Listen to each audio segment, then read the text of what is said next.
Hello everyone. Well, I'm recording this video to give you a quick comparison between Indian style CV and the Canadian style CV. I've been getting a lot of questions from students and also, people who are on a work permit, just come here as an immigrant in Canada to create a video about the difference and also how we can create a good Canadian style CV, what all structure or format it has, why is it so different from the Indian style CV, and also we'll cover the importance of cover letter for any application that you are, if for any job that you are applying, sitting in Canada. So basically, the importance of cover letter as well. Let's start with a quick comparison between the Indian CV and the Canadian CV. So I'll put my screen on share. And there we go. So the right one that I have is Indian CV. The left one that I have is the Canadian CV. These two CVs belong to me only. When I was in India, the CV that I used to have, and now I'm in Canada as an international student, the CV that I have right now. There's a big difference, and we'll try to cover each and every aspect of it. Before I move really onto the difference between these two CVs, I really want to give you a quick brief about myself, basically my profession. So in India, I was working as a project management profession, and I have 7+ years of experience now total.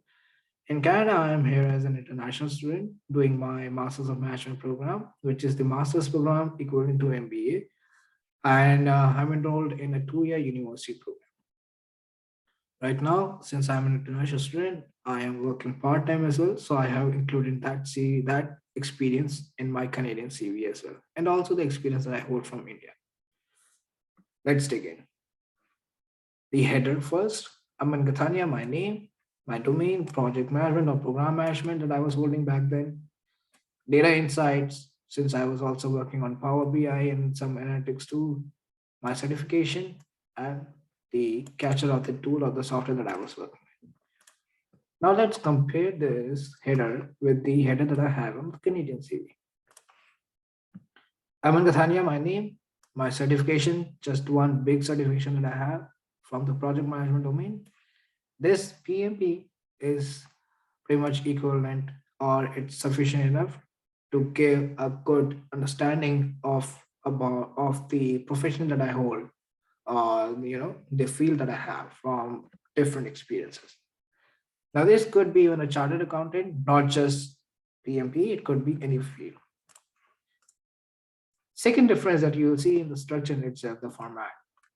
It's on the left, and this one is straight into the middle, right structure. And I have this, which is my link for the certification that I hold. We'll open it later. Now comes the highlight. Look at the highlights on the summary section.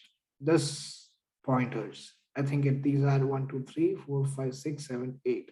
3, 6, 7. 7 or 8 pointers in the Indian CV. That too in a sentence. I have tried to cover into the sentences, but these pointers are very long. I have tried to cover these pointers in 2 or 3 sentences max to max. So this is my highlights, basically my summary. A result-driven project management professional. This is the Canadian CV that I have right now on the screen. My domain, my experience, what I used to do with a proven track record of delivering technical and non-technical projects, also into the PMO side, how I used to do that with adapt and implementing waterfall and agile project management methodologies. This, I do this, I do this, I've done this as well, this one as well, this as well, which is too long. No one has time to look into such a big highlight or assembly section. Let's move further. My professional experience, the latest one that I had back then. Now look at the experience. I have done a lot in my approximately 2 years and 10 months of experience with this organization. And I've tried to cover everything. But look at the way that I am trying to cover it. First point in itself is taking at least 6, 7 pointers. Then comes project execution, again. Then contract negotiation, to again 3 pointers. Project light on Power BI. Again, I'm taking like approximately 10 or 11 pointers to describe what I did on Power BI. Again, the same point. No one has this long. No one has this much of time, to cover or to read such a long experience that you have, or such a long thing that you're trying to, articulate on this latest experience, or even a part of your experience. Now you'll see the same experience, but in a very different way. This is the same experience that I hold from that organization, Aristocrat Technologies. All those 7 or 6 pointers that we covered from here to this, and also this, the last Power BI, I have covered in simple 3 pointers, straightforward, and with a quick brief, which will definitely cover the other aspects as well: program management, project execution, and contract negotiations. So I have covered everything of at least one page in just probably a one paragraph max to max, and also a few pointers to describe the core roles and responsibility. Now we have only covered one experience and highlight, and we will be into our approximate second page. That too at the half of the second page. Over here, I have just, in fact, I have not even covered the latest one. If I really remove this, since this is the experience from Canada, I think I have only covered half of the page. So I have saved approximately one page straight away. Now comes my second experience from India, from the Indian CV. So I was working in Mercer India, senior consulting analyst, the position, the lead project analyst that I have got promoted to the organization, and look at the duration that I am holding, basically the way that I have presented here. It's very different. On the left side, on the right side, over here, I have made it so simple. Same experience, Mercer Consulting, straight away, position, and duration, and the organization. The brief and 3 pointers straight away to give you a quick note on the core roles and responsibilities. Now, if you check this experience, Mercer Consulting, it will give you like again one page for sure.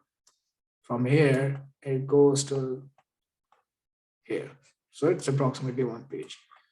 That two different positions that I hold in Mercer Consulting, from senior consulting analyst to lead consulting analyst.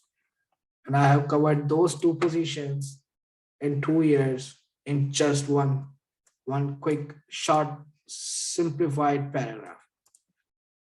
And mind you, this whole thing that I have written, it actually covers everything that you will see here. The only difference is that I have converted this in just my brief straight and my core responsibilities, which is this. This covers everything, and this is so easy to understand for any recruiter or even a hiring manager. They really don't have to go deep into, okay, what were your daily routine like? No, dude. They will only look at the pointers that you have. That's pretty much. No one has time to go into such deep.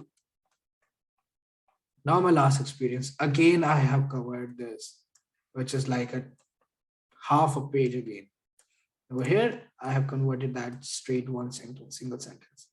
Now, the question arises, why is your last experience, or basically in chronological order, the first experience you have covered in just one simple sentence? The reason is very simple. I don't have much space here. And since it's the first experience that I hold, the first job, no one is more interested, right? They are more interested in my current experience, my education, and my last two experiences.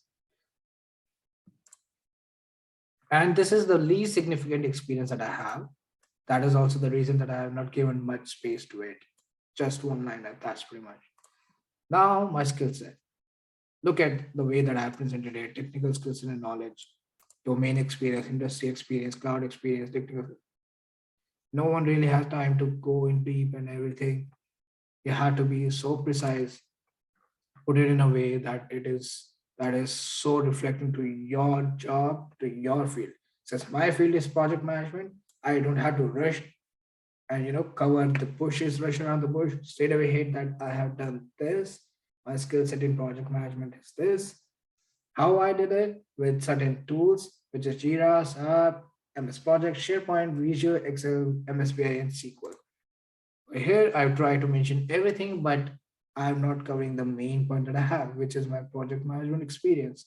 Now, these skill sets are good, but it doesn't give you a quick, notable thing that which domain is it coming from, because I can see insurance here, I can see management consulting also, my analytics experience also. What is his field? Not precise. Now comes the certification section. Look, I have all the certifications, but it's not, it's not a good structure format. We're here, same certifications, very brief, which is only those certifications which are relevant for my job or my field, which is project management. First is Six Sigma Green Belt, then comes Certified Scrum Master, and then comes PMP and CAPM. That's pretty much.